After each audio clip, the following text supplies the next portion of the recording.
സർക്കാർ ബോധപൂർവം ഒരു കെട്ടുകഥയിലൂടെ ഇടുക്കിയിലെ കർഷകരെ വലിയ കുരുക്കിലാക്കിയിരിക്കുകയാണെന്ന അതിജീവന പോരാട്ട വേദി ജില്ലാ chairman Razak Chooraveli building owners അസോസിയേഷന്റെ നേതൃത്വത്തിൽ വെള്ളയാങ്കുടിയിൽ സംഘടിപ്പിച്ച കൺവെൻഷൻ ഉദ്ഘാടനം ചെയ്ത് സംസാരിക്കുകയായിരുന്നു അദ്ദേഹം.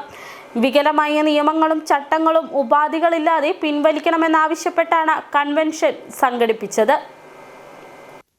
സർക്കാർ ജില്ലയിലെ കർഷകരെ ചട്ടം ഭേദഗതികളിലൂടെ വഞ്ചിച്ചിരിക്കുകയാണ്. ഇടുക്കി ജില്ലയിലെ മലയോര കർഷകരെയും സംരംഭകരെയും രണ്ടാം തരം പൗരന്മാരാക്കിക്കൊണ്ടാണ് അടിച്ചേൽപ്പിക്കുന്ന വികലമായ നിയമങ്ങളും ചട്ടങ്ങളുമാണ് വരാൻ പോകുന്നതെന്നും റസാഖ് ചൂരവേലി പറഞ്ഞു. നമുക്ക് 1960 കേരള ഗവൺമെന്റ് ഉണ്ടായി, അല്ലെങ്കിൽ 57 കേരള ഗവൺമെന്റ് ഉണ്ടായി. ഈ ഗവൺമെന്റിന്റെ ഭാഗമായ രാഷ്ട്രീയ പാർട്ടികൾ ബ്രിട്ടീഷ് ഗവൺമെന്റിനോട് വില കൊടുത്ത ഭൂമിക്കാണോ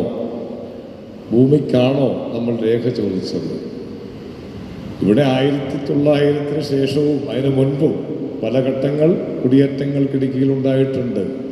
ആ ഘട്ടങ്ങൾ 1936, 42 തുടങ്ങി പല ഘട്ടങ്ങളിൽ അതാത് കാലത്തെ സർക്കാരുകളുടെ നിലനിൽപ്പിനായി നമ്മുടെ അപ്പന്മാരെ ഇങ്ങോട്ട് കയറ്റിയത് ഔദാര്യം ചെയ്തതല്ല, സമ്പദ് വ്യവസ്ഥയുടെ ഭാഗമായിരുന്നു.